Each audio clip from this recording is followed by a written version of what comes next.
सभी दोस्तों को जय श्री राम। आज के इस वीडियो में मैं रोहन आप सभी का आपके अपने चैनल लर्नर्स फेलो पे स्वागत करता हूं। और आज के इस वीडियो में हम लोग बात करने वाले हैं पीजीडीटी के एग्जाम से रिलेटेड। पीजीडीटी का एग्जाम जैसा कि आप लोगों को मालूम है कि 14 दिसंबर 2024 से शुरू होने वाली है। तो उसी विषय पे आज ये सत्र रखा गया है जिसमें हम बात करेंगे कि एग्जाम से रिलेटेड जो भी महत्वपूर्ण बिंदु हैं, कौन सा पेपर में क्या पूछने के ज़्यादा चांसेस होते हैं, किस प्रकार उसकी तैयारी आपने अभी तक जो की है उसको कैसे उसको दोहरा सकते हैं, रिवीजन कर सकते हैं, कैसे अच्छे अंक प्राप्त कर सकते हैं। तो जो ऑलरेडी पीजीडीटी कर चुके हैं, और चूंकि पीजीडीटी इसमें एक कंपलसरी होता ही है, पीजीडीटी करिए या पीजीसीएआर करिए या डिप्लोमा या सर्टिफिकेट कोर्स ज़रूरत होती है। तो इसी संबंध में बातचीत शुरू करते हैं। बहुत ही लंबा सेशन नहीं रहने वाला है, 30 से 35 मिनट का ये सत्र रहेगा। वीडियो में जुड़े रहेंगे, आप पूरी इन्फॉर्मेशन प्राप्त करेंगे, और लास्ट में जो भी अगर दिक्कत आती है, जो लोग इसको यूट्यूब पे अभी देखेंगे, तो आप कमेंट बॉक्स में कमेंट कर सकते हैं। और बाकी की चीज़ें शुरू करते हैं। तो मैं बुलाना चाहूँगा, रोशन जी हमारे साथ हैं। रोशन जी, स्वागत है आपका। जी नमस्कार, शुभ संध्या आप सभी को। मैं रोशन गुप्ता आप सभी का स्वागत करता हूँ लर्नर फेलो के पीजीटी चैनल में। तो आप सभी को सबसे पहले बहुत बहुत शुभकामनाएं और अग्रिम बधाई, क्योंकि आप लोग ऑलरेडी पास कर चुके हैं पीजीटी एग्जाम। कहने का मतलब ये है कि आप लोग की जो तैयारी है अब तक जितनी हुई उसके लिए बधाई है, ठीक है। 14 दिसंबर से आप लोग की एग्जाम शुरू हो रही है, जो कि 24 दिसंबर तक चलेगी। उसमें 1 डे 2 डेज का अल्टरनेट है, जिसमें आप लोग को पढ़ने के लिए भी मौका मिलेगा। जैसे 14 14 दिसंबर को पहला आप लोग का पेपर है एमटीटी 51 का। फिर 1 2 दिन गैप करके आपका एमटीटी 52 का है, तो उस बीच में आप लोग कुछ ना कुछ स्टडी कर सकते हो, उसकी भी स्ट्रेटेजी बताई जाएगी। तो एग्जाम के लिए अभी बस 2 2 से 3 दिन बाकी हैं, जिसमें कुछ इंपॉर्टेंट टॉपिक्स जो आप लोग को नहीं पता होगा उस पे चर्चा की जाएगी। जैसे कि सबसे पहले आप लोग को कितने सीट की कॉपी मिलेगी। ओके, कॉपी जो आप लोग को मिलेगी वो लगभग 35 to 36 पेज की मिलेगी। इसमें आप लोग को अगर 3 घंटे समय जो होता है वो 3 घंटे का आप लोग को मिलता है, ये आप लोग को अच्छे से पता है। ये चीज सब कुछ पहले ही बता दिया गया है, पहले के सत्र में 3 4 सत्र में नवंबर में जो हुआ था सब कुछ बता दिया गया है, लेकिन फिर से उसको दोहराया जा रहा है। ठीक है, तो आप लोग को जो सीट मिलेगी वो 35 से 36 पेज की मिलेगी। अगर आप लोग उसमें 15 से 20 सीट भी भर देते हैं तो आप लोग आसानी से पीजीटी पास कर सकेंगे। मैं इस चीज को बार बार बता चुका हूँ। साथ ही साथ एग्जाम में आप लोग को क्या क्या लेके जाना है, तो एग्जाम में मैंने बताया था कि 3 चीजें लेके जानी है। सबसे पहले आपका हॉल टिकट होना चाहिए, इग्नू का हॉल टिकट, एक आपका आईडी कार्ड, और एक आपका गवर्नमेंट आईडी कार्ड, जैसे कि आधार कार्ड या पैन कार्ड, और डेट ऑफ बर्थ कभी कभी ना चेक कर देते हैं। ठीक है, मिलाने के लिए ऐसे आइडेंटिटी चेक करते हैं, तो ये अपने पास एक रखना सही रहता है। कभी नहीं भी चेक होगा कोई दिक्कत नहीं, लेकिन कभी चेक कर देंगे तो आप उस मैटर पे आप लोग सेफ रहेंगे। तो 3 चीज ले जाना एग्जाम हॉल में, नहीं भूलें। अपना एग्जाम हॉल टिकट यानी आपका एडमिट कार्ड, दूसरा आपका आइडेंटिटी कार्ड इग्नू का जो आपका आईडी कार्ड है, और तीसरा आपका कोई गवर्नमेंट आईडी कार्ड। अगर आपके हॉल टिकट या आईडी कार्ड पे फोटोग्राफ नहीं है तो उससे आप लोग फोटोग्राफ टेस्ट कर लेंगे। रहा बात तैयारी का, मैंने नवंबर में सत्र रखा था 3 4, जिसमें मैंने बताया था कि आप लोग को अभी तक 3 बार एग्जाम हो चुका है। जब से पीजीटी रिवाइज किया गया है, संशोधित किया गया है, इसका पैटर्न को चेंज किया गया है, तब से 3 बार एग्जाम हो चुका है। पहला एग्जाम जुलाई 2023, दूसरा दिसंबर 2023, और तीसरा जून 2024 में हुआ था। ये तीनों सेशन के क्वेश्चन पेपर आपके टेलीग्राम, हमारे पीजीटी के टेलीग्राम चैनल पे उपलब्ध है। और मैंने कई बार व्हाट्सएप के भी चैनल पे मैंने इसको प्रोवाइड करवाया है, और आज इस मीटिंग के बाद फिर से आपको ये प्रोवाइड कर दी जाएगी। इस तीनों प्रश्न पत्र को आप लोग देखिए। इसी प्रश्न पत्र को बहुत सारे प्रश्न ऐसे हैं जो कि दोहराया गया है, मतलब रिपीटेड हुए हैं। ठीक है, थोड़ा सा प्रश्न चेंज है लेकिन उसको दोहराया गया है। आपको तीनों प्रश्न देखने के बाद पैटर्न समझ में आ जाएगा कि कौन प्रश्न कहाँ से आ रहा है। जैसे कि मुहावरे कहाँ से आ रहा है, या वर्ड को अरेंज करने के लिए कहाँ से आ रहा है, ट्रांसलेशन कहाँ से आ रहा है, तो ये आप लोग को आइडिया लगभग लग जाएगा कि किस किस टाइप का क्वेश्चन आ रहा है। साथ ही साथ आप लोग को ये भी देखना है कि 3 बार जो असाइनमेंट क्वेश्चन रिलीज किया गया था इग्नू के द्वारा, तो असाइनमेंट क्वेश्चन को भी अगर आप लोग देखेंगे तो उससे भी ये क्वेश्चन टैली करते हैं। मतलब कि असाइनमेंट के भी कुछ क्वेश्चन हमारे एग्जाम क्वेश्चन में आते हैं। लगभग 30 to 40% क्वेश्चन असाइनमेंट के ही होते हैं। ठीक है, और उसमें 30 to 40% आपका पीवाईक्यूज होता है, बाकी 20% क्वेश्चन नया होता है। मैं सिर्फ थ्योरी वाले क्वेश्चन की बात कर रहा हूँ। ये हो गया। आपको बाकी जो अभी समय बचा हुआ है, या फिर आप लोग एमटीटी 51 के एग्जाम देकर आओगे तो 52 53 के लिए क्या पढ़ेंगे, इसके लिए मैं बता देता हूँ। आप लोग जो पीवाईक्यूज है उसी को प्रैक्टिस कीजिए। साथ ही साथ मैं ये भी बताया हूँ कि आप लोग के पास इग्नू के द्वारा 5 पुस्तकें प्रोवाइड की गई होंगी, 5 पुस्तकें आप लोग को मिला होगा। हर एक चैप्टर के इकाई के एंड में, हर एक चैप्टर के एंड में कुछ 4-5 प्रश्न दिए होंगे, हर एक चैप्टर के एंड में, हर एक इकाई के एंड में 4-5 प्रश्न दिए होंगे। उस प्रश्न को आप लोग पढ़िए और पढ़ने के बाद उसका आंसर अपने बुक में ढूंढिए और सिंपली बस उसको अंडरलाइन कीजिए। पेंसिल लेके बैठिए, बस अंडरलाइन कीजिए और पढ़िए। उसको लिखने की जरूरत नहीं है, उसको याद करने की जरूरत नहीं है। बस एक आइडिया ले लीजिए कि ये क्या होता है। जैसे प्रशासनिक अनुवाद से क्या तात्पर्य है, मान ले कि प्रश्न आया है, प्रशासनिक अनुवाद से क्या तात्पर्य है। तो आपको ये क्वेश्चन अभ्यास जहाँ अभ्यास प्रश्न है वहां पे आपको मिल जाएगा। तो प्रशासनिक अनुवाद है, उसके टॉपिक में आप जाइए कि प्रशासनिक अनुवाद क्या होता है। उस टॉपिक को लगभग 10-15 लाइन का होगा, उसको पढ़ लीजिए कि प्रशासनिक अनुवाद क्या होता है, आपको समझ में आ जाएगा। इतना आपको बस समझ लेना है कि एग्जाम में आपको लिख पाए। रहा बात एग्जाम में, कभी कभी ऐसा होता है कि जो आप पढ़ के गए हैं वो नहीं आया होता है। उस सिचुएशन में क्या करना है? अ, तो उस सिचुएशन में आपको क्या करना है, मान लीजिए कोई प्रश्न आया है जो आपको समझ में नहीं आ रहा है कि इसका आंसर कैसे लिखें, तो आप उस प्रश्न से ही रिलेटेड कुछ ना कुछ लिखते हुए आगे बढ़िए। ठीक है, उस वर्ड को बार बार बार रिपीट कीजिए। जैसे मान लीजिए अन अनुवादकता से आप क्या समझते हैं, ये प्रश्न है, आपको अन अनुवादकता के बारे में कुछ पता ही नहीं है, तो बार बार लिखते रहिए। अन अनुवादकता अनुवाद का ही एक अंग है। अनुवाद में इसका बहुत प्रयोग किया जाता है। अन अनुवादकता हमारे जीवन में भी बहुत उपयोगी होता है, तो बार बार अन अनुवादकता सब लाते रहिए। ये सब ऐसे तो जुगाड़ लगेगा। जुगाड़ टेक्नोलॉजी हो गया कि जो नहीं पढ़े जी। हैं उनके हाँ, लिए। तो उसको इसको ऐसे बढ़ाकर आप नंबर पा सकते हैं। उस चीज को अगर आप बार बार लिखेंगे ना, जैसे अनिर्वचकता, हर एक 5 लाइन 10 लाइन के बाद बार बार वो वर्ड लाएंगे ना, तो जो चेक करने वाले हैं, उनको लगेगा कि हाँ इसी के बारे में लिखा और हुआ है, चेक करने और वो वाले टिक कहीं करके आपको। ये वीडियो अगर देख लेंगे तो बस हाँ, तो फिर दिक्कत हो कहेंगे जाएगी। अनुन्मादता 10 बार लिखा है, मतलब यही है, पढ़ने दो अच्छे से। ठीक है। तो नहीं खैर, ये तो विकल्प, अंतिम विकल्प होता ही है कि जो आप, अगर आपको नहीं आ हाँ, रहा है, ये अंतिम चूंकि विकल्प है। पॉजिटिव जी। और निगेटिव है नहीं, सब्जेक्टिव इसका एग्जाम है, आपका तो निगेटिव है नहीं, तो छोड़ने से तो कोई फायदा ही नहीं है। और 3 घंटे मुझे लगता है पर्याप्त होते हैं इस एग्जाम के लिए। बिल्कुल। तो जो और संबंधित, और आपने सबसे जैसे मोस्ट। बताया कि जी। प्रीवियस ईयर क्वेश्चंस हैं, और ये सब देखने के बाद एक कॉन्सेप्ट बिल्डअप हो जाता है। और सवाल चाहे जी। जो पूछे उस टॉपिक से रिलेटेड जो आपके नॉलेज है, उसके हिसाब से आप क्वेश्चन के अकॉर्डिंग देखते हुए, क्वेश्चन को ही सामने रखते हुए आप उसके लिए आराम से लिख सकते हैं। वर्ड लिमिट का बस ध्यान रखें। अच्छा, वर्ड लिमिट क्या रहना चाहिए, ये भी बता हाँ, दीजिए। वर्ड में सब कुछ बता रहा हूँ। हम्म। सबसे पहले इसमें जो क्वेश्चंस आते हैं, 10 नंबर, 20 नंबर और 5 नंबर के प्रश्न आते हैं। तो हम्म। 5 नंबर वाले जो प्रश्न है वो ज्यादातर वर्ड्स होते हैं। जैसे वर्ड्स होता है उसका हिंदी पर्याय लिखना होता है, अंग्रेजी होंगे उसका हिंदी पर्याय, और हिंदी होंगे उसका अंग्रेजी पर्याय। या कुछ मुहावरे दिए होते हैं, इंग्लिश मुहावरे, उसका हिंदी करना होता है। जैसे लिखा होगा डायमंड कट्स डायमंड, तो इसका हम्म। हिंदी होगा, सिंपल ही लिखना है, लोहा से लोहा कटता है। हम्म। ठीक है। Something is better than nothing, तो इसका हिंदी लिखना है कुछ नहीं से कुछ सही। बस ये एक एक नंबर का होता है। इसके साथ ही साथ कुछ डिक्शनरी के अकॉर्डिंग अरेंज करने के लिए वर्ड्स भी आते हैं। जैसे PQRS, चार हम्म। वर्ड से 10 वर्ड्स मिला के दे देगा, मतलब P लेटर से, Q लेटर से, R से और S से। हाँ, उसको मिला जुला के क्या हुआ, नहीं, कंटिन्यू उसको क्या करिए। करना है आपको, उसको डिक्शनरी के अकॉर्डिंग आपको अरेंज कर देनी है। हम्म। उसको डिक्शनरी के अकॉर्डिंग आपको अरेंज कर देनी है, तो उसमें भी आप लोग 5 नंबर पा सकते हैं। ये सब चीज मैं आपको प्रीवियस सेशन में सब कुछ बता दिया गया है। वर्ड लिमिट जो आपका होगा, 5 नंबर वाले में तो कोई वर्ड लिमिट नहीं है, जितने क्वेश्चन है जितने लाइन में और उतने लाइन में कीजिए। 20 नंबर का जो क्वेश्चन है उसको कम से कम आप लोग 5 से 6 पेज में करें। 20 नंबर का क्वेश्चन है तो 20 5 हो गया 100, यानी 5 क्वेश्चन करेंगे तो आप लोग को 100 नंबर मिलेगा। और मैंने क्या बोला कि 15 से 20 पेज भरने हैं, तो अगर आप लोग 5 5 पेज भी भरते हैं ना एक क्वेश्चन को, 20 नंबर वाले को अगर आप 5 पेज भी भरते हैं ना, 5 5 25 पेज हो जाएगा। चलिए आप लोग 25 पेज नहीं भर पाते हैं, 4 4 पेज भी अगर आप लोग भरेंगे ना, तो भी आप लोग को नंबर मिल जाएगा। यानी 20 नंबर वाले को मिनिमम 4 से 5 पेज में करनी है। 20 नंबर वाले का आंसर 4 से 5 पेजेस में करनी है। 10 नंबर वाले जो क्वेश्चन होते हैं उसको आप लोग 3 से 4 पेज में कर सकते हैं। ठीक है, 10 नंबर वाले क्वेश्चन को आप लोग 3 से 4 पेज में करना है, या तो 3 पेज में कीजिए या 3.5 या 4 तक लेके जाइए। ठीक है।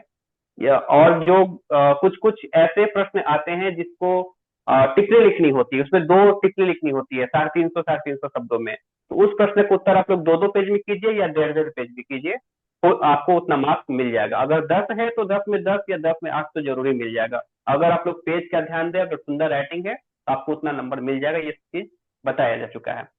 हाँ, कुछ पेज कुछ भरने के साथ साथ महत्वपूर्ण लेकिन आते एक हैं। चीज ये भी है, ध्यान रखिएगा कि पेज भरने में भी जैसे मान लीजिए कोई सवाल नहीं आता, इसमें ये चीज ध्यान रखिए कि आप शुरुआत में ही इधर उधर की बातें आप लिखना शुरू ना करें। जैसे होता है कई बार कि हमारे दिमाग में कुछ पॉइंट्स हैं, लिखा हमने एक डेढ़ पेज में लगा कि अब तो एग्जॉस्ट हो गए। तो शुरुआत में सबसे बेहतरीन, जैसे होता है ना कि अब कभी कपड़े फट जाते हैं अंदर, तो अंदर में थोड़ा सा फटा पुराना भी लोग को पहन लेता है, लेकिन ऊपर से जैकेट जो पहनता है वो एकदम बढ़िया वाला। तो वही चीज करना है कि जब किसी भी क्वेश्चन का शुरुआत आप करें तो टॉपिक से एकदम स्टिक रहें। होता है ना, जब हम लोग भी जब जी। टेंथ में और इस तरह से जब नहीं आता था कुछ, तो क्या करते थे, शुरुआत में बढ़िया लिखा, फिर जो आप पढ़े हैं उससे रिलेटेड चीजें आप बना के फ्रेम करके लिख सकते हैं, ऐसी कोई बात नहीं है। बिल्कुल। अच्छा, परीक्षा का माध्यम इसका जो है वो तो हिंदी में ही लिखेंगे सारा कुछ। जी। जी। सब हम्म। कुछ हिंदी में ही है, लेकिन कुछ क्वेश्चंस ऐसे हैं जिसका अंग्रेजी में उत्तर करना है। जैसे हिंदी पर्याय दिया है, उसका अंग्रेजी में उत्तर हाँ करना है। हाँ, वो हिंदी मेंशन अनुवाद रहेगा। है, उसको अंग्रेजी में ट्रांसलेट करना है, तो वो तो इंग्लिश में करना ही करना है। हाँ, हम्म। कुछ महत्वपूर्ण बातें हैं जो एग्जाम में ध्यान देने वाले हैं, जिसके कारण बच्चे रेस्ट्रिगेट भी हो जाते हैं। बच्चे नहीं, मतलब कैंडिडेट रेस्ट्रिगेट हो जाते हैं। हम्म। अपने हाथ से कुछ लिख के नहीं जाएंगे, पेन से कुछ भी कोई भी वर्ड हाथ से लिख के नहीं जाएंगे। कभी कभी स्ट्रिक्ट चेकिंग होती है और तो बाहर कर देते हैं कॉपी छीन के। दूसरा, स्मार्ट वॉच पहन के नहीं जाएंगे। हम्म। स्मार्ट वॉच, ईयरबड, ईयरफोन, ये सब कुछ पहन कर नहीं जाना है एग्जाम हॉल में। ये सब बहुत स्ट्रिक्टली चेकिंग होती है इग्नू में, ठीक है। स्मार्ट वॉच तो भूल के ही पहन के नहीं जाना है। बहुत बहुत लोगों का आजकल शौक है स्मार्ट वॉच पहन रहे हैं, लेकिन ठीक है, पहनिए। एग्जाम हॉल में पहन के नहीं जाए, बैग में जमा कर दें या जैसे भी हो। मोबाइल भी अंदर जाता है, ठीक है, लेकिन अगर आप अपने से नहीं, खुद से मोबाइल के फीचर लिए को यही ऑफ इंस्ट्रक्शंस करके। होती हैं कि बैग में आप स्विच हाँ। ऑफ करके बाहर रख दीजिए। खैर, जैसे जो नॉर्मल पेपर्स जैसे हर जगह टेंथ हाँ, के ट्वेल्थ वहाँ के बोर्ड के टीचर एग्जाम यही होते कहते हैं, हैं कि सेम वही आप। चीज। जी, वहाँ टीचर ये कहते हैं इग्नू के हॉल में कि बैग आप बाहर रखिए, लेकिन मोबाइल जो है आप हम लोग के यहाँ जमा कीजिए, क्योंकि बैग कभी कभी क्या होता है ना, बाहर से लोग लेके चले जाते हैं, तो मोबाइल रख हम्म। के चला जाएगा। तो फोन ऑफ करके आप हम लोग को दे दीजिए, लेकिन फोन अपने पॉकेट में ना रखें। कभी कभी चेकिंग हो जाएगी, अगर फोन मिल गया तो भी आपकी कॉपी मतलब फेल कर दिया जाएगा आपको, मतलब कॉपी छीन कर, ठीक है। तो ये सब चीजों का ध्यान रखें। जब आप लोग आंसर करें तो जो पहले आ रहा है उसको आप लोग पहले कर सकते हैं। ऐसा नहीं है कि पहले वन ही करना है टू ही करना है, ऐसा कुछ नहीं है। आप लोग को पहले फाइव आ रहा है तो पहले फाइव ही कीजिए, फिर बाद में वन आ रहा है वन कीजिए। बहुत सारे कैंडिडेट ये गलती कर देते हैं कि वन टू वो पहले कर लेते हैं, फिर सोचते हैं कि थ्री फोर बाद में करेंगे, तब तक फाइव कर लेते हैं, कर सकते हैं। लेकिन कभी कभी कैंडिडेट क्या करते हैं ना, वन टू कर लेते हैं, थ्री फोर बाद में करने के लिए उतना पेज छोड़ देते हैं। बस जैसे सात आठ पेज छोड़ देते हैं, और फिफ्थ का आंसर वो 9वें पेज से लिखते हैं। और कभी कभी क्या होता है, थ्री फोर लिखते लिखते तक समय खत्म हो जाता है तीन चार पेज में, तो बाकी का जो चार पेज गैप बच जाता है। और फिर पांचवा आंसर आपके 9वें पेज से है, तो जब कॉपी चेक करने वाले कॉपी चेक करते हैं, तो चार पेज चेक नहीं करेंगे कि खाली कि क्या है, वो देखेंगे कि दो पेज पलटने के बाद खाली है, तो आगे का वो चेक ही नहीं करेंगे और आपको नंबर सब मिल जाएगा। ये एक कैंडिडेट के साथ हुआ था, अपने ग्रुप की, दिव्या जायसवाल नाम था। तो वो क्या की थी, पूरा आंसर लिखी थी, ठीक है, लेकिन उनके बीच में ना चार पांच पेज गैप था। जो कॉपी चेक करने वाला था वो एक दो पेज पलटा होगा, लास्ट में नहीं गया चेक करने, तो उनका वो मार्क्स, वो शायद 22 मार्क्स के देकर उनको फेल कर दिया गया था। फिर वो अपना कॉपी रीचेक में डाली, बहुत सारे रिक्वेस्ट की, तब जाकर उनको पूरा नंबर मिला था। तो ये गलती आप लोग कतई ना करें, बीच में पेज गैपिंग ना करें। अगर आप लोग को कोई आंसर नहीं आ रहा है, ठीक है, दूसरा आंसर टू के बाद आपको फाइव आ रहा है, तो टू के नीचे से ही आप लोग फाइव आंसर शुरू कर सकते हैं। पेज बीच में छोड़ने की जरूरत नहीं है। इसमें जहां से मैं जो कुछ ऐड मतलब कर देता खत्म हो हूँ। रहा है, एंड हो रहा ये देखिए, इसमें है। जी। जो ये तो खैर हर जगह तरीका है कि आपको जैसे जो प्रश्न आ रहे हैं, कुछ लोगों का होता है कि नहीं मैं सीरियली लिखूंगा, है ना। तो हाँ। एक चीज ध्यान रखिएगा, जब भी, ये पर्सनल एक्सपीरियंस मेरा है और मैंने ऐसा समझा है कि अगर आपको लग रहा है कि आप 10 नंबर क्वेश्चन वाले में अगर आपने 3 पेज लिखा है, ठीक है, मान के चलिए 2.5 पेज आपने लिखा है, तो चाहे वो क्वेश्चन आ रहा हो तो भी अगर आपने 2.5 लिखा है, तो नहीं आ रहा है तो भी आप 2.5 लिखने का पूरा प्रयास करें। ये नहीं कि आप हम्म। उसमें 1.5 पेज लिख देंगे। होता क्या है, मैं खुद एक्सपीरियंस कर रहा हूँ इस चीज को, कि अगर मैं ही किसी का कॉपी चेक करूंगा तो देखूंगा कि भाई 2.5 पेज लिखा है, ठीक है, बहुत अच्छा लिखा, 10 नंबर दे दिया। अगला क्वेश्चन 10 नंबर का अगर मैं चेक करूंगा, देखूंगा भाई साहब ये 1.5 पेज लिखा है, वर्ड इतने ही लिखने थे, तो मैंने उसमें 10 दिया, तो कम से कम इसमें मेरा दिमाग यही करेगा भरे कंटेंट अच्छा हो कि चलो इसमें 8 नंबर देता हूं, कम से कम इतना इतना नहीं किया। तो चेक करने वाला ये जरूर अंदाजा एक लगाता है कि अगर 2.5 से 3 पेज सभी में है, तो ये चीज ध्यान रखिएगा, अगर 20 नंबर का कोई क्वेश्चन है या 15 नंबर का क्वेश्चन है, तो जो पेज आप मेंटेन कर रहे हैं उस पेज को मेंटेन करिए। कि आ रहा है तो भी इतना लिखेंगे, नहीं आ रहा है तो फ्रेम करके ही सही, लेकिन उतना लिखेंगे जरूर। नहीं तो फिर होगा उस केस में आपके मार्क्स कटने की गुंजाइश रहते हैं। दूसरी बात की, जैसे रोशन जी ने बताया कि कुछ लोग पेज छोड़ देते हैं, अगर आपको एक प्रश्न नहीं आ रहा, आप स्किप करना चाह रहे हैं, तो ऐसा करिए कि एक तो, या तो पेज अगर छोड़ भी रहे हैं कि मान लीजिए 2.5 पेज है, मैं इसको बाद में सोच के लिखूंगा या टाइम मिलेगा जैसा, तो उसको सोच रखिए। लेकिन अगर लगा कि नहीं एक पेज फिर भी बच गया कहीं पे, उसको सिंपली एक लाइन में ऊपर से नीचे तक ऐसा कट कर देना है और नीचे P.T.O लिख दीजिए, प्लीज टर्न ओवर। PTO लिखने का मतलब वो टीचर समझ जाएगा कि ये पलटने को कह रहा है, आगे इसने लिखा आगे है। भी लिखा हुआ है। दूसरी चीज कि जब पेपर आपका फिनिश हो गया, मान लीजिए 30-35 पन्ने का है, आपको 20 पेज में ही आपका खत्म हो गया या 25 पेज में खत्म हो गया, लास्ट के जो भी खाली पेजेस हैं उसको ऊपर से नीचे बस सिंपली एक लाइन में कट कर देना है। फिर उसको PTO नहीं लिखना है, ऐसे करके सब लाइन को, यानी खाली कोई भी ब्लैंक नहीं रखना, लास्ट को कट जरूर करिए। इससे क्या होता है ना कि आगे लिखने की गुंजाइश या जो भी चीजें खाली है वो नहीं, एकदम कट कर दिया मतलब एग्जामिनेशन वो समझ गया कि भाई इसका पेपर यहां तक है। और जो पेज आगे आपको लगना है कि बीच में खाली रह गया तो प्लीज PTO जरूर लिखिए, P.T.O यानी जी। प्लीज टर्न ओवर, ये चीज। हाँ, कंटिन्यू करिए आप आगे। ठीक है। कुछ और इम्पोर्टेंट बात है, जैसे कि आपको जितने प्रश्न कहा गया है, प्रश्न पत्र आप लोग अच्छे से पढ़ लें। उसमें जितने प्रश्न को कहा गया है करने के लिए, उतने प्रश्न को जरूर से जरूर टच करें। ऐसा नहीं कि पांच निम्नलिखित में से किन्हीं 5 प्रश्न को उत्तर दें तो चलो 4 ही प्रश्न का कर लेते हैं, 80 नंबर पर आएगा ना, ये सोच के नहीं चलना है। आपको सारे प्रश्न को टच करना है। हम्म। भले ही 4 प्रश्न को उत्तर आपका 4 4 पेज में हुआ और पांचवा प्रश्न का उत्तर समय खत्म होते होते तक आपने 2 पेज में ही किया, लेकिन उसको टच करना है। भले ही 1 पेज में ही करे, लेकिन उसको टच करना है। आपके हर एक प्रश्न को टच करने से ना इसका भी एक इंप्रेशन बनता है कि चलो कम से कम बिल्कुल। सारे प्रश्न को टच किया गया है और इससे मार्क्स मिलते हैं। ठीक है, एक भी प्रश्न आपको नहीं छोड़ना है, जितना कहा गया उतना करना है। ठीक है, तो इस बात का भी ध्यान रखना है। और ऊपर लिखा होता है टोटल कुल 9 प्रश्न है, किन्हीं 5 प्रश्नों का उत्तर दें। हम्म। प्रश्न संख्या 9 अनिवार्य है, तो जो प्रश्न संख्या 9 अनिवार्य है या फिर कोई भी प्रश्न अनिवार्य अगर लिखा हो, उसको तो हर हाल में कर लें, उसको करना ही करना है। जैसे मान लीजिए टोटल 9 प्रश्न है, 1 से लेकर 9 तक, उसमें लिखा है प्रश्न संख्या 9 अनिवार्य है, उसको आप कर लिए। 1 से लेकर 8 तक बचा, तो आपके पास प्रश्न और कितने करने के लिए बच गया? 4, क्योंकि ऊपर लिखा था कुल किन्हीं 5 प्रश्नों को उत्तर दें, कुल प्रश्न संख्या 9 है, तो 9 में से कोई 5 करना है। और उसमें भी आपका प्रश्न संख्या 9 अनिवार्य है, तो अनिवार्य वाला आपको करना ही करना है। तो 9 आपका तो अनिवार्य है, करना ही है। बच गया 1 से 8, तो 1 से 8 के बीच में कोई आप 4 कर लीजिए, या तो 1 2 3 4 कर लीजिए, या 5 6 7 8 कर लीजिए, या 1 3 5 7, कोई आपको 1 से 8 के बीच में कोई 4 कर लेने हैं। और और एक जैसे आपका 9 नौ का अनिवार्य, है, आपका टोटल 5 हो गया। जैसे नौ का आपने हम्म। 9 का अगर क कर रहे हैं, ठीक है, या ख कर रहे हैं, ग ऐसे करके भी नंबरिंग अगर होता है, तो आप जैसे जी जी, 9 का बिल्कुल क ऐसे ही लिख होता है। दिया, उसके बाद फिर सीधा ख उत्तर, फिर नीचे 2-4 पेज बाद ग उत्तर मत करिए, सभी में बिल्कुल मेंशन करिए कि 9 फिर डैश दे के क फिर डैश दे के उत्तर। फिर अगला अगर लिख रहे हैं तो 9 का अगर ख है तो 9 का या ब्रैकेट में 9 ब्रैकेट में फिर ख करके ये प्रॉपर मेंशन करिए कि आपने किस प्रश्न का उत्तर दिया है, ताकि कोई कंफ्यूजन के चांसेस रहे ही ना। ये चीज है। हाँ बिल्कुल। 9 के बाद क, उसके तुरंत ख पे नहीं आना। 9 9 क, 9 ख, 9 ग, ऐसे लिखना है। मतलब प्रश्न संख्या के साथ साथ उसका जो कैटेगरी है क ख ग, हम्म। उसको भी मेंशन करना है और प्रश्न संख्या को भी मेंशन करना है। ठीक है, तो इन सब बातों का आप लोग ध्यान रखेंगे। रहा बात बीच बीच में आप लोग का जो गैपिंग मिल रहा है, पढ़ना क्या है? पढ़ना कुछ अब है नहीं, पढ़ने के लिए इतना बच्चा नहीं है किताब पढ़ने के लिए। आप लोग को बस PYQG देखना है, असाइनमेंट के क्वेश्चन देखना है, मैं बार बार बोल रहा हूँ। और किताब में जो अभ्यास प्रश्न है बस उसको प्रैक्टिस कर लीजिए। रहा बात ट्रांसलेशन का, तो ट्रांसलेशन आपके 4 पेपर में आते हैं। MTT 51 को छोड़कर चारों पेपर में आपके ट्रांसलेशन सेक्शन हैं। MTT 52, MTT 53, 54 और 55। इसके लिए आपको क्या करना होगा? ट्रांसलेशन तो आपको सीखना ही पड़ेगा, अगर आप लोग नहीं सीखे तो सीखना तो पड़ेगा ही। ठीक है, जो भी आपको बेसिक्स आती है, जैसे नाउन प्रोनाउन रेसिव वर्ब, जैसे जैसे आप लोग ग्रामर पढ़े हैं, ठीक है, उसी का यूज करते हुए आप लोग ट्रांसलेशन करें, चाहे सही या गलत। आपको करके पेज भरने हैं। 20 तो नहीं मिलेगा, लेकिन 20 में आपको 12 जरूर मिल जाएगा, 15 जरूर मिल जाएगा, अगर आप लोग सिर्फ लिख भी देते हैं तो। क्योंकि कॉपी डीपली चेक नहीं होती है। ठीक है, ये अंदर की बात है।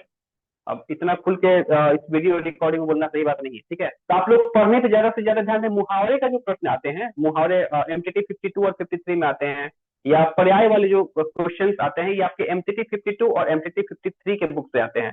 तो उस सेक्शन में जाके कम से कम 1 2 दिन आप लोग उसको देख लें। मुहावरे जितना है उसको आप लोग देख लें, रिमाइंड कर लें। और MTT 53 में जो वन लाइनर सेंटेंस है या पर्याय वाले जो क्वेश्चन है, उसको आप लोग देख लें। इससे आप लोग का 10 15 नंबर स्कोर एक्स्ट्रा हो जाएगा, ये एकदम फिक्स हो जाएगा कि आप लोग को आ जाएगा वो। मुहावरे उतना टफ नहीं आता है। ठीक है, 10 आता है, 8 आता है, उसमें से कोई 5 ही करना होता है। तो आप लोग को जो जो आसान लगे उसको आप कीजिए। वर्ड मीनिंग भी उतना कुछ खास टफ नहीं आता है, वर्ड मीनिंग भी बहुत आसान आसान आता है। और सारी चीज, जितने भी क्वेश्चन, जितने भी मुहावरे हैं, जितने भी पर्याय वाले प्रश्न हैं, ये सारे आपके बुक के अंदर से ही आता है, बुक के बाहर से नहीं आता है। ये आप लोग बुक ओपन करके पीवाई क्यूज को मिलाकर आप लोग देख सकते हैं, सब कुछ बुक से ही आता है। तो अगर अगर आप लोग सिर्फ एमटीटी 52 के कुछ सेक्शन और एमटीटी 53 के कुछ सेक्शन अगर आप लोग पढ़ लोगे ना, तो भी आप लोग का मार्क्स अच्छा खासा गेन हो सकता है। ओके, देखिए, अब रोशन जी ने जो भी महत्वपूर्ण पहलू थे वो सभी पे चर्चा कर दी है। तो मैं इसको एक बार में समझा दूं आपको कि पीजीडीटी का जो पेपर है, post graduate diploma in translation, ये तो अनिवार्य है, या पीजीसीआर कर रहे हैं जो भी चीज है, तो पीजीडीटी की बात है, जैसे 14 दिसंबर से पेपर है। उसके लिए आपको सबसे पहली बात, सिर्फ और सिर्फ पास होना जरूरी है एसएससी एग्जाम के लिए या किसी भी एग्जाम में। उसमें यह मेंशन नहीं है कि आपको 70% लाने हैं, 60 लाने हैं, 40 लाने हैं, 45 लाने हैं। ठीक है, तो दिमाग में ये बिठा के चलिए कि अगर किसी कारणवश आपका नंबर अगर किसी एक सब्जेक्ट में कम भी हो जा रहा है, तो उसमें ज्यादा रोने धोने की आवश्यकता नहीं है। आपको दिमाग में बस ये रखना है, क्योंकि पढ़ रहे हैं तो फर्स्ट डिवीजन क्यों ना आए, मेहनत तो अच्छे से करनी है और पेपर बढ़िया से दे के आना है। दूसरी बात कि अगर आपका परसेंटेज जस्ट पास भी रहेंगे ना, जैसे मान लीजिए 35% पे पास है या 33 पे पास है, 40% पे किसी के बने, 40%। 40% पे है, फोर्टी ठीक है, परसेंट पास है। तो जी। 45% भी अगर किसी के आ रहे हैं, तो भी इसमें सिलेक्शन में 1% भी आपको दिक्कत नहीं होने वाली है। वहां पे आपका परसेंटेज, जो डॉक्यूमेंट वेरिफिकेशन होता है एसएससी का, वो ये नहीं चेक करता कि कितना परसेंट है आपका। ठीक है, तो ये तो बाद की बातें हैं, लेकिन आप लोग मेहनत पूरी तरीके से करिए। दूसरी बात कि जब पेपर देने जा रहे हैं, अभी आप प्रीवियस ईयर को, बस ज्यादा कुछ नहीं, 2-3 साल का, जैसे इन्होंने कहा कि प्रीवियस ईयर देखिए। प्रीवियस ईयर से क्या होता है ना, आपको पता चलेगा कि जून सेशन में, फिर जनवरी सेशन में, फिर जून सेशन, फिर जनवरी सेशन, 3 साल में कम से कम 2 सेशन, मतलब 6 सेशन हो गए ना। आपको पता चल जाएगा कि ये क्वेश्चन जो है ना रिपीटेड है, या इस चैप्टर के मेन क्वेश्चन से ये तो आता ही आता है। वैसे क्वेश्चंस को, 8-10 क्वेश्चन को फिल्टर कर लीजिए, जो अभी नहीं पढ़े हैं उनके लिए मैं बता रहा हूं। वैसे क्वेश्चन को फिल्टर करिए, उस क्वेश्चन का आंसर आपके पास बुक है, बुक नहीं तो इग्नू के साइट पे बुक का पीडीएफ है, सारा कुछ अपने टेलीग्राम ग्रुप पे भी डाल रखा है, वो चेक कर लीजिएगा, डिस्क्रिप्शन बॉक्स में लिंक है। तो वहां पे आप उस क्वेश्चन का आंसर जो है वो फोटो खींच लीजिए या प्रिंट निकाल लीजिए। ठीक है, लिखने के चक्कर में ज्यादा समय बर्बाद मत करिए अभी। वो बस 8-10 क्वेश्चन भी कम से कम हर एक टॉपिक से तैयार कर लीजिए। रही बात कि जो आएगा आपका वोकैब वाला पोर्शन और जो ट्रांसलेशन है, ट्रांसलेशन अगर उतना परफेक्ट नहीं भी कर पा रहे हैं, जो ही कर पा रहे हैं, जैसा कर पा रहे हैं, कोई भी क्वेश्चन छोड़िए मत। आप सवाल पढ़े, दिमाग में आया, बनाइए। कोई वर्ड ऐसा है जिसका अनुवाद आप नहीं कर पा रहे हैं, तो सेम न सेम उसी को लिख दीजिए। जैसे मान लीजिए मेरा नाम निश्चिंत। रोहन है, तो ROHN का मुझे नहीं पता, कोई वर्ड ऐसा आ गया मान लीजिए, ठीक है, जैसे एप्पल है, एप्पल का सेब नहीं याद आ रहा उस समय, तो एप्पल लिख देंगे ना। ए लिख देंगे, ए की मात्रा, आधा प, फिर पूरा प और ल, इसको ऐसे लिख दिया। तो सेम वर्ड को आप हिंदी में लिख दीजिए वैसा करके। अगर कोई हिंदी का है, इंग्लिश नहीं आ रहा, तो उससे मिलते जुलते शब्द आप वहां प्रयोग कर लीजिए। मतलब रिलैक्स होके पेपर आपको देना है, विशेष टेंशन लेनी ही नहीं है, और इधर उधर चीट वीट क्या है कुछ इस पे ध्यान नहीं देना। दूसरा कोई पूछ रहा है, बिल्कुल ध्यान मत दीजिए, चुपचाप अपना काम करिए। सीधी बात, अपना काम करेंगे, पेपर ओवर हो जाएगा आपका 2.5 घंटे में, 2.75 घंटे में, 2 घंटे में ओवर हो जाए। आप एक बार सारा क्वेश्चन जरूर मिला लीजिए कि इसमें 5 कहा है, 9 कंपलसरी था, तो 9 मैंने किया है कि नहीं, उसके अलावा 4 मुझे और करने हैं, वो 4 9 का हुआ कि नहीं। उसके अलावा फिर पलटेंगे कि 10 नंबर वाले में सारे अटेम्प्ट कर लिए। मतलब जो जो क्वेश्चन आप अटेम्प्ट कर लिए, आप उसको मिला जरूर लीजिए कि हाँ, 100 नंबर का था अगर पेपर, तो 100 नंबर के मैंने अटेम्प्ट लिए हैं कि नहीं। कई बार क्या होता है ना, हम लोग जल्दबाजी में करते हैं ऐसा, ABCD किया, एक छूट गया, और तुरंत पेपर ओवर, सबमिट किया, चला गया। तो होता क्या है कि एक सीधा आपका 10-15 नंबर, 20 नंबर लेके चला जाएगा। तो इसलिए लास्ट टाइम 5 मिनट समय निकालिए ओवरऑल।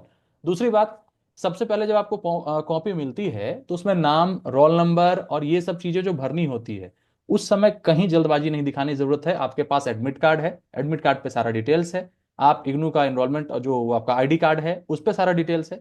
आप एडमिट कार्ड को देखिए और सब कुछ साफ सुथरे शब्दों में उसको लिखिए। नाम वगैरह अगर कहीं लिखने को आपको कहा जा रहा है, तो कोशिश करिएगा उसको कैपिटल लेटर में लिखें, ताकि नाम जो है वो साफ साफ दिखे। अगर रोल नंबर है, तो साफ साफ अंकों में उसको लिखिए। मतलब पहले पेज का जो डिटेल्स है, उसको बहुत ही बारीकी से और तसल्ली से भरने की जरूरत है। इन केस अगर मान लीजिए कुछ गड़बड़ हो गया, कुछ भी वैसा, तो ये ऐसा नहीं है कि आपका OMR सीट और उससे चेक होगा कंप्यूटर से। तो सिंपली उसको क्या करना है, उसके नीचे लिख दीजिए, एक कट करके, एक लाइन में, ज्यादा गजबज करने की जरूरत नहीं है। लेकिन कोशिश करिए कि एकदम गलती उसमें ना हो। ये हो गया, एग्जाम ओवर हो गया। कॉपी का हर एक क्वेश्चन जो है वो चेक कर लिए, जो ब्लैंक पेपर है उसको ऊपर से लेकर नीचे तक सिर्फ एक लाइन में क्रॉस कर दिया, कोई भी पेज ब्लैंक नहीं छोड़ना है किसी को, और कॉपी सबमिट किया। बीच में फिर एक दिन का समय है, उसमें फिर अगले एग्जाम के लिए जितना पढ़ सकते हैं क्वेश्चन फिल्टर करिए, देखिए, अगला पेपर दीजिए। बहुत ही सरल तरीके से पीजीडीटी हो जाता है। बहुत दिमाग पे लोड लेने की जरूरत नहीं है। और अगर पढ़ के कोई नहीं भी गए हैं तो आप इतना पढ़ चुके हैं, पोस्ट ग्रेजुएशन तक कैसे पास किए, ग्रेजुएशन का एग्जाम दिया होगा, बिल्कुल। पोस्ट ग्रेजुएशन का दिया होगा। भाई साहब लिखते लिखते आप लोगों को आदत हो गई एग्जाम से, अब डर काहे का। अब तो एग्जाम लगता है कि ये सब तो चीजें चलती रहती है। और दूसरी बात कि ये कंपटीशन का एग्जाम तो है नहीं कि सामने वाला हमसे ज्यादा नंबर ले आएगा तो उसका फायदा है या कुछ ऐसा, ये सब सोचना ही नहीं। आप ये पात्रता है एक तरीके से पूरी हो जाएगी। तो जैसे 10th का दिया, 12th का दिया, ग्रेजुएशन दिया, पोस्ट ग्रेजुएशन पास किया आपने, वैसे ये पीजीडीटी है। आराम से सारा क्वेश्चन लिख के आइए और भर भर के लिखिए। कंजूसी मत करिए इंक बचाने में और पेज बचाने में। ठीक है। तो इस तरीके से करेंगे आपका पेपर बहुत ही बढ़िया जाएगा। अब अगर किसी के प्रश्न हैं आप कुछ लोगों में से, हाँ कुछ ऐड करना चाहेंगे रोशन जी? कुछ कुछ और भी बातें हैं जो मैं बता देना चाहता हूँ आप हाँ। लोग को। ऐसा भी कोई पाबंदी नहीं कि सिर्फ ब्लू पेन का यूज करना है, आप लोग ब्लू पेन ब्लैक हम्म। पेन दोनों का यूज कर सकते हैं। जैसे ब्लैक पेन का यूज आप लोग हाईलाइट करने के लिए, पॉइंट आउट करने के लिए, ठीक है, ये सब चीजों का आप लोग यूज कर सकते हैं। किसी मेन टॉपिक से टॉपिक का हेडिंग अंडरलाइन करने लिखने के के आप लोग यूज लिए, कर हाँ। सकते हैं। हाँ, उसके साथ ही साथ एक चीज और इम्पोर्टेंट है, हाँ, आप लोग को क्वेश्चन रिपीट नहीं करना है। क्वेश्चन आप लोग को रिपीट नहीं करना है, डायरेक्ट आंसर वन देकर आंसर लिखना है, हाँ बिल्कुल, क्वेश्चन को आपको क्वेश्चन नहीं पूरा लिखना नहीं है। लिखना। मान अच्छा एक लीजिए चीज कि पेन की चर्चा की क्वेश्चन रोशन ही। जी, उसमें एक चीज ऐड कर देता हूं। जी। बॉल पॉइंट पेन से लिखिएगा, बॉल पेन। सिर्फ बॉल पेन। जेल पेन से कोई कहे मेरी हैंडराइटिंग जेल पेन एकदम नहीं। बहुत अच्छी हो जाती है, हैंडराइटिंग बाद में वो पूरा लिप जाएगा, पता चले कि जो आने वाला है नहीं। बॉल पेन का इस्तेमाल करिएगा। कंटिन्यू करिए रोशन जी। आपके कॉपी में ही लिखा होता है कि बॉल पेन का ही प्रयोग करें, ठीक है, जेल पेन का यूज करना ही नहीं। अगर आप जेल पेन यूज भी किए राइटिंग से आपको तो मतलब नहीं है, वो कॉपी आपका साइड हो जाएगा, चेक ही नहीं करेंगे, जेल पेन का यूज करना ही नहीं है। ठीक है। और भी कुछ कुछ बातें हैं। ब्लू और ब्लैक पेन जैसे ले बताएं जाइए, और वही चीज है जैसे क्वेश्चन नंबर लिखना है ना तो उसको ब्लैक से लिख दिया, बाकी कॉपी जो है हम ब्लू से लिख रहे हैं। फिर उसका कोई टॉपिक है या कोई सेंटेंस अंडरलाइन करना है, उसको ब्लैक से अंडरलाइन कर दिया। खूबसूरत दिखने चाहिए। आपको कहीं पे लग रहा है चार्ट वगैरह मेरे बनाने की जरूरत है तो उसको बना लीजिए। मेरे ख्याल से मैंने लगभग सारी चीजें बता दी है, हाँ और तो पिछले प्रश्न ले सेशन में लेते भी हैं। मैंने तीन चार बार 5 से 7 मिनट हो का चुका है। समय तो बचा अब है। तो प्रश्न, अगर कोई प्रश्न बिल्कुल, छूट गया होगा प्रश्न इसके आएगा अलावा तो तो उससे में कुछ रेज होगा बिल्कुल। तो मैं कुछ छूटा होगा तो मैं बता किसी दूंगा, का कोई बताइए प्रश्न कुछ। है जो लोग भी अभी इस सत्र में जुड़े हैं तो आप अभी पूछ सर लीजिए। पूछना है। हम्म। पूछिए। सर पुनरीक्षण कैसे करते हैं? पुनरीक्षण कैसे करते हैं, ठीक है। देखिए, आप असाइनमेंट में भी ये क्वेश्चन होता है, आपको ये ध्यान होगा। ठीक है। असाइनमेंट में भी क्वेश्चन होता है ना पुनरीक्षण वाला। हेलो, आवाज आ रही है? हाँ सर, था असाइनमेंट में। हाँ। देखिए, असाइनमेंट में एमटीटी 52 में ये होता है पुनरीक्षण क्वेश्चन। एक मिनट,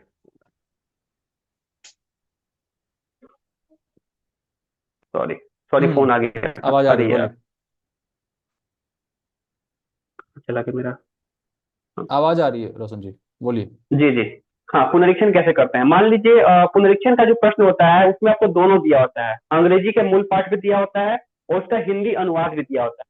लेकिन अगर आप गौर करोगे तो इंग्लिश का जो मूल पाठ दिया होता है वो बिल्कुल 100% सही होता है, लेकिन उसका जो अनुदित पाठ दिया होता है ना हिंदी में, वो बिल्कुल गलत होता है। ठीक है, वो सही से अनुवाद नहीं किया होता है।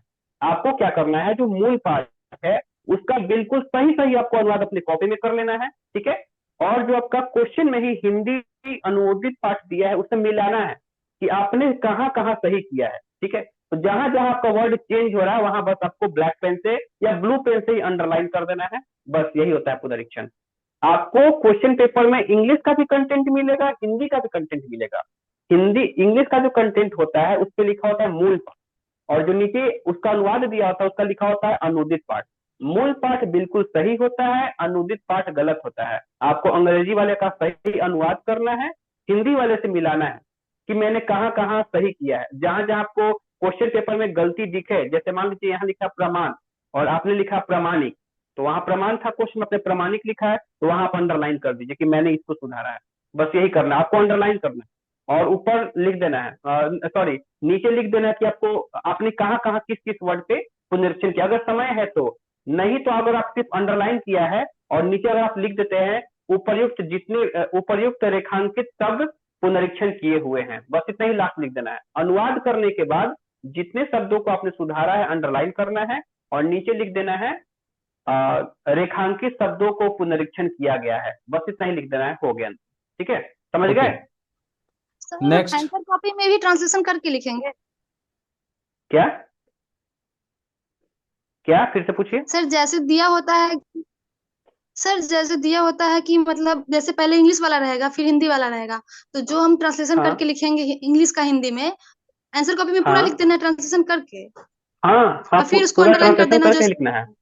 हाँ हाँ, जहाँ जहाँ आपको हिंदी में हिंदी का भी कंटेंट इंग्लिश क्वेश्चन पेपर में दिया होता है ना, दिया होता है ना हिंदी, हाँ तो उसमें वो गलत दिया होता है और आप सही अनुवाद करोगे, सही अनुवाद किए तो क्वेश्चन पेपर से मिलाना है कि गलती कहाँ कहाँ थी और आपका सही कहाँ कहाँ है। जहां जहां आपका सही सही वर्ड है वहां बस अंडरलाइन कर दीजिए।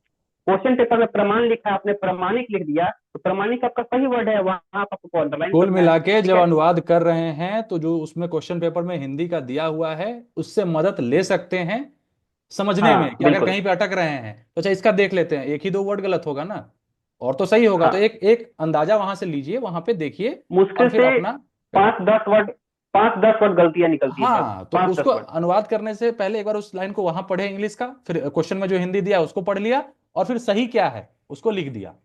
इस तरीके से करके जी। वो किया जा सकता है। नेक्स्ट, किसी का कोई सवाल? और किसी का कुछ पूछना है या आप लोगों के प्रश्नों के उत्तर हो गए? हेलो हाँ हाँ, बोलिए पुरुषोत्तम।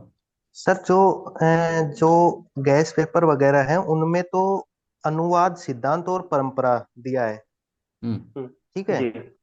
और जो अपना सिलेबस है, बुक है, जो प्रीवियस ईयर हम निकालते हैं तो उनमें प्रविधि हम्म। है, सिद्धांत और प्रविधि, इसमें कुछ डिफरेंस है क्या?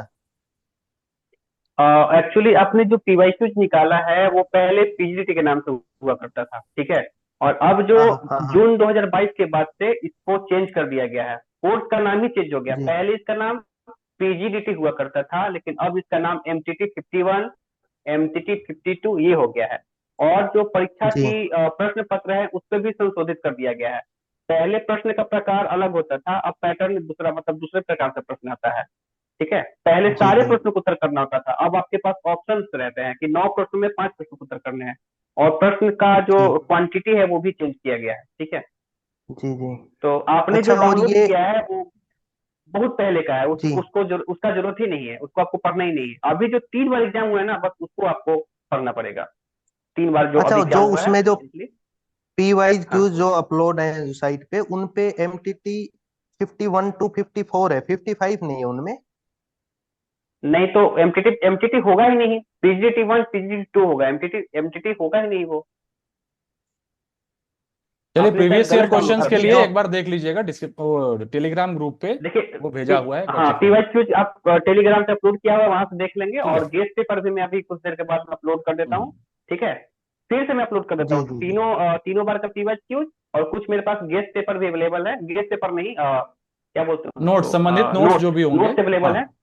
हाँ, हाँ, मैं आपको अपलोड कर देता हूँ, उस टेलीग्राम पर भी ग्रुप आप का लोग लिंक पढ़ के डिस्क्रिप्शन में देख दे दिया सकते हैं, जाएगा, वहां कंप्लीट से पढ़ जो लोग भी सकते इस वीडियो को देखेंगे हैं। वहां बिल्कुल। से आप डाउनलोड कर पाएंगे। जी जी ठीक। जी, थैंक यू ठीक है, और थैंक यू। किसी का प्रश्न है तो 1 मिनट का समय जल्द से जल्द पूछ सकते हैं, नहीं तो फिर समाप्त किया जाए।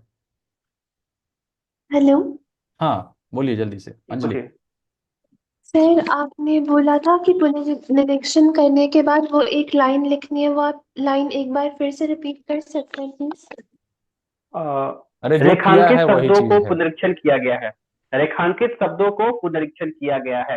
तो पुनरीक्षित किया मैं गया है। मैसेज कर देता हूँ ग्रुप में। हाँ, ठीक है, पुनरीक्षित किया गया, रेखांकित शब्दों को पुनरीक्षित किया गया है। मतलब उनको पता रहे कि जो है ये चीज की जो किया गया है, इसमें जो जो हाँ अंडरलाइन है वो एक्चुअल में है क्या, तो आप लिख देंगे तो और हाँ, क्लैरिफिकेशन आ जाती है, एक लाइन पुनरीक्षित है। छोड़ के नीचे एरो मार के लिख सकते हैं इस चीज को। ठीक है। चलिए, बहुत बहुत धन्यवाद आप लोगों का जुड़ने के लिए। उम्मीद है कि बहुत ही सारे सवालों के आपके जो भी प्रश्न रहे होंगे सभी के उत्तर रोशन जी ने बखूबी दिए होंगे, और इस सेशन से आप लोगों को लाभ मिलना चाहिए और मिलेगा भी। और जो भी 14 तारीख से आप लोगों के पेपर होने वाले हैं उस सभी के लिए बहुत बहुत शुभकामनाएं हम लोगों की तरफ से, लर्नर्स फेलो परिवार की तरफ से। बहुत ही बेहतर करके आइए, और व्हाट्सएप ग्रुप और ये सब तो है ही, आप बताइएगा जैसा पेपर हुआ, और जो भी और कुछ अगर हेल्प की जरूरत पड़ती है तो निसंदेह एकदम बेझिझक आप कमेंट कर सकते हैं, ग्रुप में बता सकते हैं। टेलीग्राम ग्रुप का लिंक है, उसको ज्वाइन करके सारे कंटेंट वहां पे अवेलेबल है, जो भी आपकी मदद के लिए की जा सकते हैं सब कुछ अवेलेबल है, तो उसका लाभ उठाइए और बेहतर करिए। और इसी के साथ सत्र को समाप्त करता हूँ। फिर अगर कोई वीडियो या कुछ अपडेट की जरूरत पड़ती है तो फिर हम लोग आएंगे आपके साथ, और पीजीडीटी पेपर के बाद। अभी जैसा कि एसएससी जीएसटी का भी आपका आंसर की आने वाला है, उससे रिलेटेड भी अगर कुछ